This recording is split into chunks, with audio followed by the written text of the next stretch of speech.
दोस्तों, आज का जो दो कहानी है, सुख की प्राप्ति, सुख क्या है, और उसके बाद हम जानेंगे हम अपने शरीर को अंदर से कैसे साफ रखें। शरीर को ऊपर से तो दोस्तों शैम्पू साबुन अच्छे से अच्छे लगा करके साफ कर लेते हैं, लेकिन बीमारियां हमें कहां से उत्पन्न होती है? हमारे अंदर के शरीर से।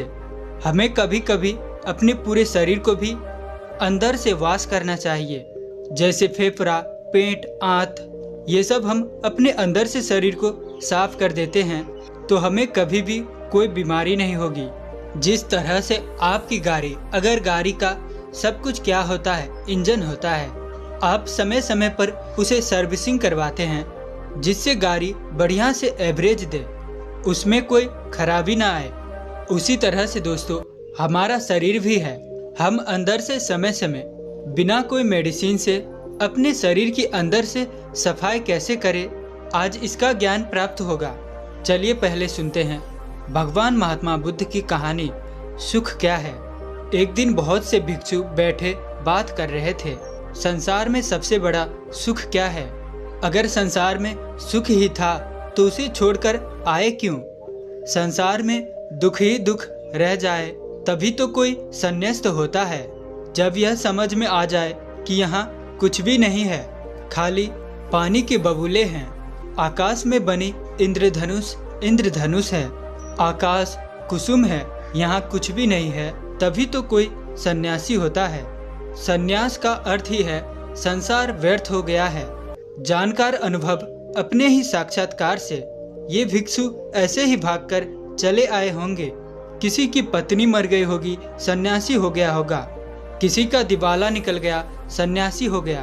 अब तुम देखो बहुत से लोग सन्यासी हो गए, फिर कुछ और पछतावी नहीं है। तभी भगवान गौतम बुद्ध अचानक आ गए। पीछे खड़े होकर उन्होंने भिक्षुओं की बातें सुनी, चौंके, फिर कहा, भिक्षुओं, भिक्षु होकर भी ये सब कुछ क्या कह रहे हो? यह सारा संसार दुख में है, इसमें कुछ बता रहे हो? इसमें तुम कुछ बता रहे हो, कोई कुछ कह रहा है। राज सुख कोई कहता है, काम सुख दुख में कोई है, इसमें तुम बता रहे हो, कोई कह रहा है भोजन सुख है, स्वाद में सुख है। यह सब तुम क्यों कह रहे हो? क्या कह रहे हो? ये सब सुनकर मुझे आश्चर्य होता है। अगर इस सब में सुख है तो तुम यहाँ आ क्यों गए? सुख भी आभास है। फिर भगवान बुद्ध ने कहा, दुख सत्य है और सुख नहीं है, ऐसा नहीं है और है नहीं। जहाँ आभास होता है, प्रतीत होती है, इशारे मिलते हैं, लेकिन जैसे जैसे पास जाओ पता चलता है नहीं है।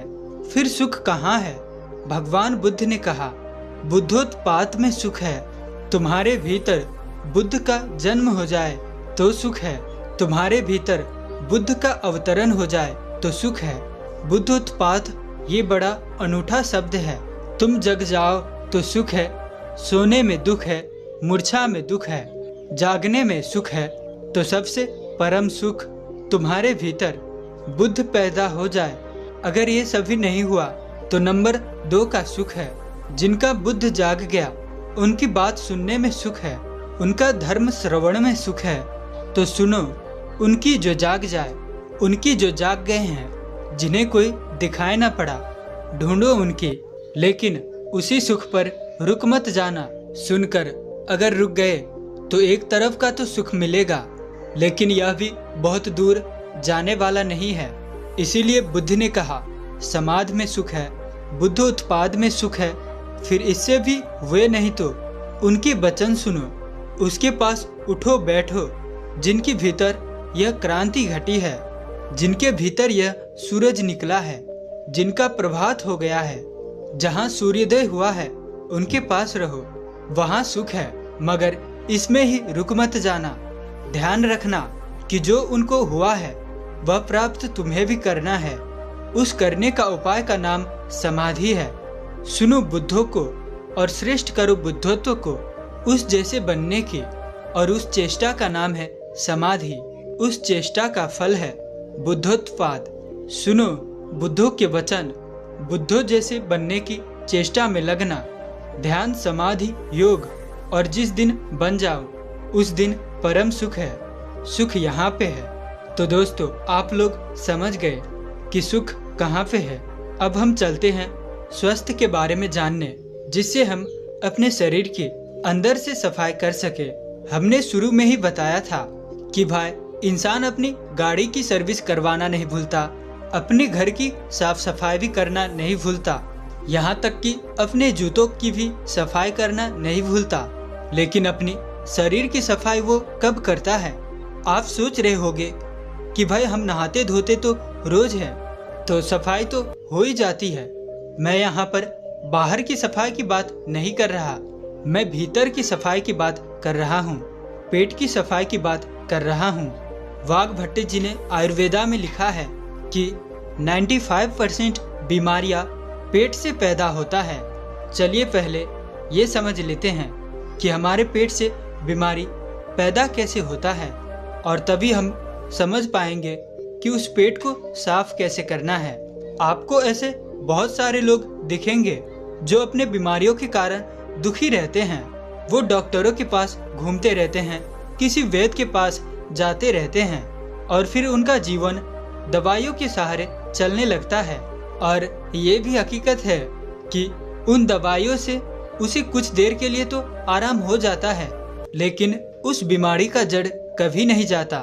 और जैसे ही वो दवाई लेने छोड़ते हैं, वो दर्द फिर से उसे परेशान करने लग जाता है।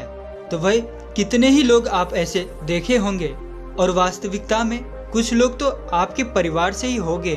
किसी के हाथ में दर्द होता है, किसी के घुटनों में, किसी के पेट में दर्द होता है, और किसी के डायबिटीज है, किसी का लीवर खराब है, किसी को पथरी है। लेकिन समझने की बात यह है कि जिस तरह से एक बीज से पेड़ बनता है, उसी तरह हमारे पेट में जमा गंदगी से ही इन सारे बीमारियों का जन्म होता है। भाई ये तो हम सब जानते हैं कि फलों और कच्चे सब्जियों को पचने में तकरीबन 2 से 3 घंटे लगते हैं। वहीं पर अगर हम अनाज की बात करें, जैसे गेहूं, कोई और अनाज, तो उसको पचने में 5 से 6 घंटे लगते हैं। लेकिन अगर हम बात करें मांस, मछली या फिर नॉनवेज की, तो उसे पचने में 15 से 20 घंटे लग जाते हैं। अब जो हम खाते हैं वो किस तरह गंदगी के रूप में हमारे शरीर में जमा हो जाता है, ये बड़े ध्यान से समझना। ये समझोगे तभी ये समझ पाओगे कि उस गंदगी को बाहर कैसे निकालना है। इसे मैं आपको एक उदाहरण के माध्यम से आसान तरीके से समझाता हूँ। मान लीजिए कि आप अपनी गाड़ी लेकर घर से जाते हैं। रास्ते में गाड़ी सड़क पर चलती है, और कुछ दूर सड़क पर चलने के बाद सामने कीचड़ आ जाती है। कीचड़ में से गाड़ी होकर निकलेगी तो उसके टायर पर भी कीचड़ लगेगा, उसका टायर गंदा होगा। अब वो कीचड़ कुछ दूर बाद खत्म हो गया और आप सड़क पर आ गए। अब फिर से जब गाड़ी सड़क पर चलने लगेगी तो हो सकता है उसका कीचड़ हट जाए, लेकिन वो कीचड़ पूरी तरह से साफ नहीं होता, वो ऊपर ऊपर से साफ हो जाएगा। आप किसी चीज से साफ करेंगे तो भी वो ऊपर से ही साफ होगा, क्योंकि टायर पर जब हम देखते हैं तो उसमें एक लेयर्स बनी होती है, एक जगह बनी होती है, उसमें मिट्टी फंसी रहती है, कीचड़ भी उसी में फंसा रहता है। तो ऊपर से साफ करने पर वो ऊपर ऊपर से ही साफ होता है। उस टायर को पूरी तरह से आपको साफ करने के लिए तेज प्रेशर से आपको पानी डालना होगा, तभी वो बीच वाली स्पेस से टायर के वो लेयर से गंदा निकलकर बाहर आएगी। लेकिन अगर हम हाई प्रेशर से उस पर पानी नहीं मारते हैं तो मिट्टी सालों सालों तक उसमें फंसी ही रहती है और टायर यूं ही चलता रहता है। उसी तरह हम जब खाना खाते हैं तो पहले तो वो खाना हमारे मुंह में आता है, फिर हम उसे चबाते हैं, फिर वो हमारा पेट में पहुंचता है, जहां से हमारा इंटेस्टाइन यानी कि आंत उसमें से रस लेता है। जो भी न्यूट्रिशंस होते हैं इंटेस्टाइन उन्हें खींच लेती हैं। उसके बाद उसे स्मॉल इंटेस्टाइन में भेज देती है, जहां से वो अपने रास्ते से बाहर आ जाता है, मल द्वार से निष्कासन हो जाता है। लेकिन हर प्रकार के खाने को पचने में अलग अलग समय लगता है, ये तो हमने सीख लिया, अभी पीछे बताया था। तो इससे पहले कि वो खाना पच पाता, हमारे इंटेस्टाइन उसमें से कुछ जरूरी न्यूट्रिशन निकाल पाती, उससे पहले ही हम कुछ और खा लेते हैं। अब वो भी तो जाएगा। अब वो खाना जो हमने अभी खाए हैं वो भी उसी रास्ते से वहीं पर पहुंचेगा।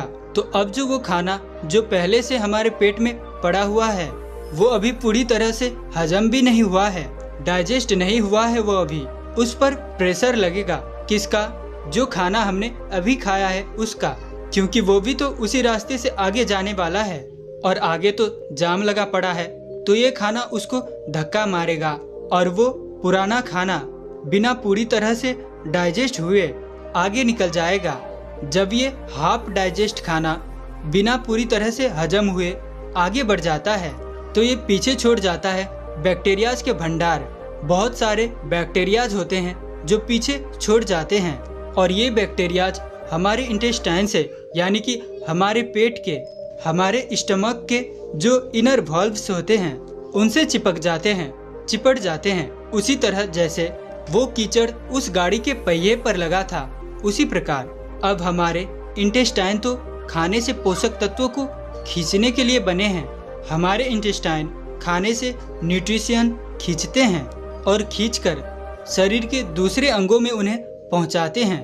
तो जब हमारे इंटेस्टाइन खाने से उस न्यूट्रिशन को खींचते हैं और शरीर के दूसरे अंगों में उन्हें पहुंचाते हैं तो उन न्यूट्रिशन के साथ वो बैक्टीरिया जो पहले से ही हमारे आंतों में चिपके हुए थे ये भी खून के साथ अलग अलग अंगों में पहुंच जाते हैं। जब ये बैक्टीरिया वाला खून हमारे शरीर के अलग अलग अंगों पर पहुंचता है तब इससे शरीर को अलग अलग प्रकार के बीमारियां पैदा होती है। जैसे कि जब ये लीवर में पहुंचेगा वहां पर पथरी बनने के चांसेस रहेंगे।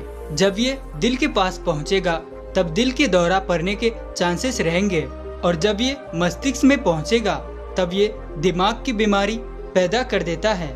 और इसी प्रकार जहां भी ये पहुंचेगा, जोड़ों में पहुंचेगा तो जोड़ों का दर्द पैदा कर देगा। तो इसीलिए समय समय पर हमें अपनी पेट की सफाई करते रहना चाहिए ताकि हमारे इंटेस्टाइन में वो बैक्टीरियाज जमा होने ना पाए। चलिए मैं आपसे पूछता हूँ कि घर की सफाई करने के लिए सबसे पहला स्टेप क्या होता है? तो भाई कॉमन सी बात है कि अगर हमें अपने कमरे की सफाई करना है तो सबसे पहले तो हमें कमरे को खाली करना होगा। अगर फर्श साफ करनी है तो फर्नीचर को बाहर निकालना पड़ेगा। उसी तरह से हमें भी अपने पेट की सफाई करने के लिए ऐसे ही शुरुआत करनी चाहिए। अगर हम अपनी पूरी बॉडी को डिटॉक्स करना चाहते हैं तो सबसे पहले तो हमें इसके लिए अपने पेट को साफ करना होगा जहां से सारी बॉडी में बैक्टीरियाज सप्लाई हो रही है। तो इसका सबसे अच्छा, सबसे पहला और सबसे आसान तरीका है व्रत करना, फास्टिंग करना चालू करिए। फास्टिंग करने से हमारा पेट खाली होगा। जब हमारा पेट खाली होगा तभी तो हम सफाई कर पाएंगे। अब देखिए, फास्टिंग करना कुछ लोगों को बहुत डिफिकल्ट लगता है और बहुत कठिन भी होता है। जो लोग फास्टिंग कर सकते हैं वो फास्टिंग कर ले, हफ्ते में कर ले या किसी महीने में कर ले। और फास्टिंग करे तो पानी, जूस, फल इत्यादि ही खाए, तभी तो वो फास्टिंग होगी। और जिन लोगों को कठिन लगता है कि वो भूखे नहीं रह सकते, फलों से उनका पेट नहीं भरता, तो ऐसे लोग हल्का खाना खा सकते हैं, जैसे कि खिचड़ी हो गया। जब आप इस तरह की कोई व्रत करते हैं तो जाहिर सी बात है आपका पेट खाली ही रहेगा। और जब आपके शरीर को विटामिन्स या न्यूट्रिशन चाहिए तो वो आपके ब्रेन को इंफॉर्मेशन भेजेंगे, हमें न्यूट्रिशन की जरूरत है, सप्लाई चाहिए, हमें जल्दी से दो। और इंटेस्टाइन के पास कुछ है ही नहीं, वो देगा क्या? तो जो बैक्टीरियाज इंटेस्टाइन पर पहले से चिपके होते हैं, खून उन्हीं को अवशोषण करके शरीर को ऊर्जा देने लगता है। विभिन्न अंगों को काम करने के लिए उसी जीवाणु मारकर ऊर्जा निर्माण करता है। इस तरह से हमारा पूरा शरीर डिटॉक्स होने लगता है जब हम उपवास रखते हैं, फास्टिंग करते हैं। और इस तरह से वो इंटेस्टाइन यानी कि वो इनर वॉल्व्स साफ हो जाती है, वहाँ से बैक्टीरिया हट जाता है। लेकिन साथ ही साथ वो बैक्टीरियाज हमारे खून में मौजूद है और खून में से वो बैक्टीरियाज हटाने के लिए आपको पसीने निकालने चाहिए। आप जितना पसीना निकालेंगे उतना ही आपका खून डिटॉक्स होता जाएगा।